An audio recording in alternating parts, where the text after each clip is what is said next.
Dos irmãos e irmãs, vocês se lembram que eu citei algumas vezes o capítulo 36 de 2 Crônicas, que conta a história daqueles últimos 4 reis: Zedequias, Joaquim, e que o Joaquim era filho do Jeoaquim, e o Zedequias, 22 anos, 6 meses e 10 dias. E aqui Jerusalém é levada. Eu quero convidá-los a abrir suas Bíblias comigo, aqui em Jeremias capítulo 52. Vamos dar um passo mais além. Jeremias capítulo 52.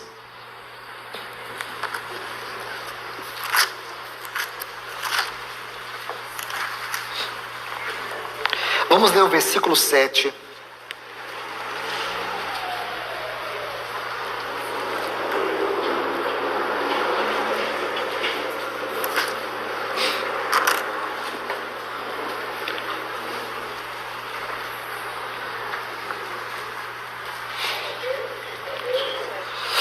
Jeremias capítulo 52.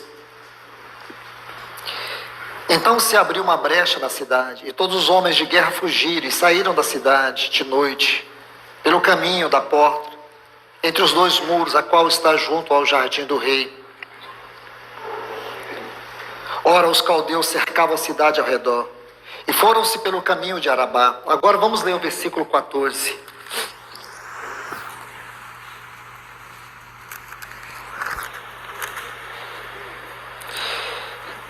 Jeremias capítulo 52, vamos ler agora o versículo 14. Está assim: todo o exército dos caldeus que estava com o capitão da guarda deitou abaixo, em roda, todos os muros de Jerusalém. Vamos ler ainda na sequência. Do mais pobre da terra e o resto do povo que havia ficado na cidade, os desertores que se tinha passado ao rei de Babilônia, o resto da multidão, levou-os cativos. Nebuzaradã, capitão da guarda. Versículo 17. Os caldeus despedaçaram as colunas de cobre que estavam na casa do Senhor, e as bases e o mar de cobre que estava na casa de Jeová, e levaram todo o cobre para a Babilônia. Vamos ainda, irmãos, ler o versículo 27. O rei de Babilônia os feriu, assim matando-os em Ribla, na terra de Ramate. Assim Judá foi levado cativo fora de sua terra. Agora, por favor, vamos ler Lamentações, Jeremias capítulo 2, versículo 7.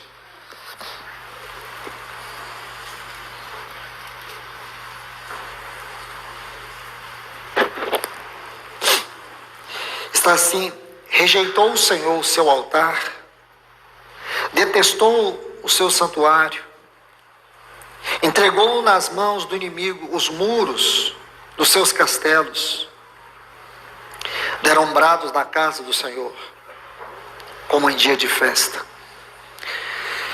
Irmãos, por mais que a leitura tenha sido, parece tão literária, e peço perdão para os irmãos, mas essa não é a forma de ler esses textos. Se você tem consciência o que isso representou para Deus, você não vai ler esse texto como eu li para vocês. Tem que ser lido com pausas. Porque muitas vezes nós não compreendemos e não percebemos o sentimento de Deus na sua palavra, e nós temos que perceber isso. Aqui esses textos descrevem aquele triste momento em que o testemunho de Deus em Jerusalém foi colocado em opróbrio, quando aquela casa, que representava o lugar da sua presença na terra, onde todos os detalhes, se você voltar para Êxodo capítulo 25, até o capítulo 28, você vai ver quando Deus dá um modelo do tabernáculo para Moisés.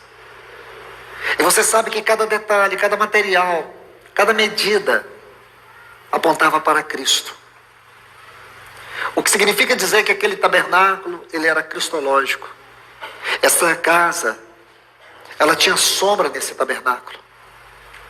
O que representava, de alguma forma,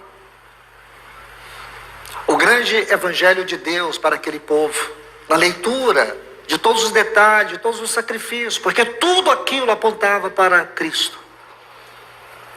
Então, quando você lê esses textos, você não pode ler simplesmente de uma maneira literária, comum, como se você estivesse lendo um livro qualquer, uma história qualquer, e não é. Essa história da degradação e da restauração é uma história que tem que nos tocar profundamente. Nós precisamos ver isso com os olhos de Deus, o que isso representou para Ele. Isso tem a ver até a maneira como nós vemos o nosso Deus, a maneira do nosso amor. Saber que aqui existe um Deus ferido, e coloco isso com todo cuidado. Quando Ele vê o seu testemunho, quando Ele vê os seus profetas sendo desprezados, e especialmente aqui o profeta Jeremias. E naquele tempo não havia só o profeta Jeremias, havia muitos profetas, havia muitos sacerdotes. Inclusive o templo, ele tinha um presidente. Sabe qual era o nome do presidente, irmãos? Terror por todos os lados. É isso. Terror por todos os lados.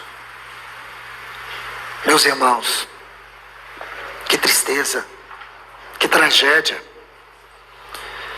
É o que nós estamos assistindo de maneira geral hoje. Falo isso, irmãos, com reverência. Estamos vendo hoje tanta coisa em nome da casa de Deus, em nome do culto a Deus, em nome do ministério do Senhor, que de fato é uma ofensa. Por isso eu e você precisamos nos alegrar. Eu digo nos alegrar com reverência, nos alegrar com gratidão, porque Deus abriu os nossos olhos.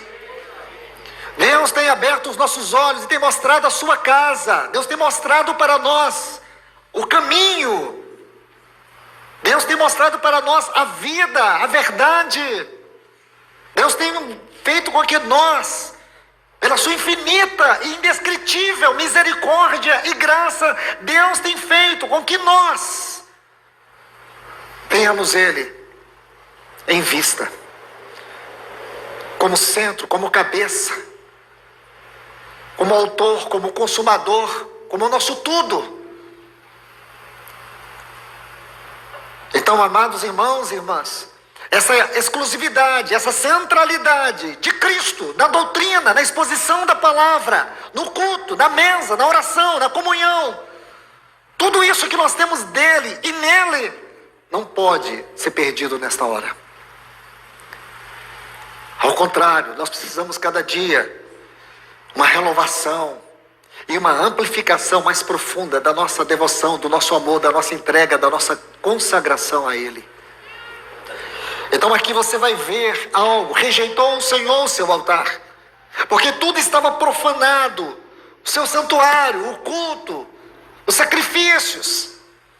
Se você ler o capítulo 7 do livro de Jeremias, quando ele vai à porta do templo, ele lembra aquele povo de Siló. O que aconteceu em Siló? É só você abrir sua Bíblia. Em 1 Samuel capítulo 4, e vê lá no final, quando a glória de Deus saiu de Israel, porque foi tomada a arca do Senhor. Jeremias lembra eles disso. O Senhor fará com esta casa o que ele fez com Siló, onde estava a arca do Senhor, quando ela foi levada, e foi-se a glória de Israel.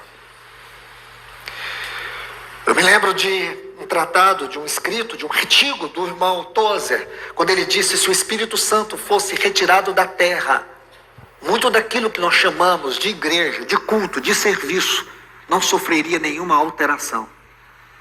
Nós continuaríamos com nossos programas, com os nossos cultos, com os nossos louvores, com as nossas mensagens. Digo para vocês, irmãos,